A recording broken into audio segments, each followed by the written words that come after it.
and welcome back to the review realm. It's Sienna, and today we are going to be discussing DreamWorks' newest film, The Bad Guys 2, which is the sequel to the 2022 film, The Bad Guys, and this is going to be a non-spoiler review, so there's no need to worry. And The Bad Guys 2 picks up right where Bad Guys left off, and the bad guys are becoming good guys, and you see them trying to live a normal life without crime.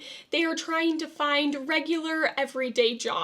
However, no one is hiring them, they're failing interviews, and they're kind of all down in the dumps.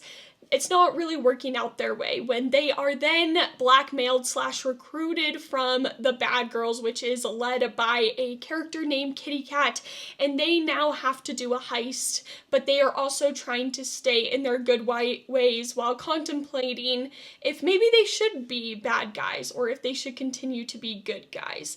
And overall, I would say this film does a very good job of illustrating its message while it does incorporate friendship and trust, but also what it feels like to be once bad and looked down upon to then trying to change and become good. It does a very good job of being obvious so the kids know what the message is, but also embedding it through the story. So overall, I would say the story is pretty good. Now, it does have its roots as a heist movie, and it's very similar to the original film, The Bad Guys, in that sense.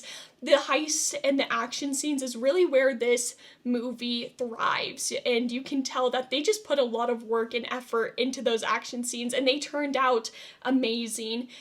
From the music they use to what they are showing on screen, the heist scenes were very enjoyable to watch. And this film also does incorporate humor as well. It has fart jokes for the little kids and then also some adult humor as well. So it does a very good job of blending kids' humor with adult humor so the adults aren't bored in the audience. And I would be lying if I said I didn't laugh in this film. There are some pretty good jokes, and they just do a good job of trying to make you laugh and have a good time in the movie theater. While it is dealing with deep issues and trying to illustrate things that happen in real life, it also blends it with humor, which is really nice to see as well.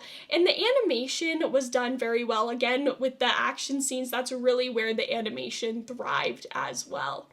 Now, I would recommend The Bad Guys 2 if you are a fan of The Bad Guys, just because it is a sequel and it does blend very well from the first film to the second film. Now, would I say the second film is better than the first film?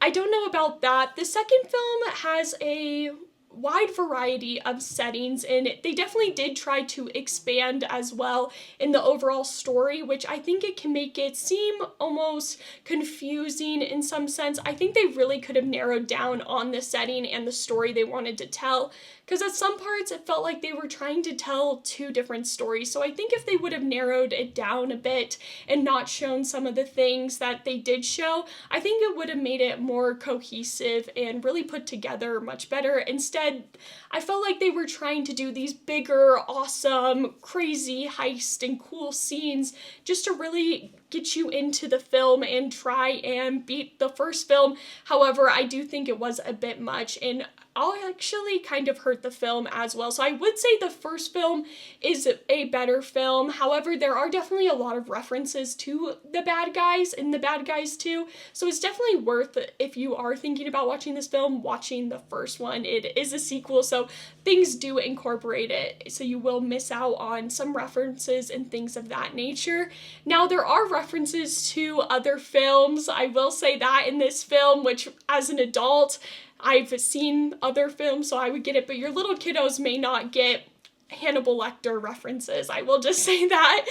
But overall, this film was enjoyable to watch, and it's a solid family-friendly film, especially if you are into the first one. So I would recommend it if you are a fan of animation or a fan of The Bad Guys. But let me know if you're going to go see this down in the comment section down below, and have a great day. Bye!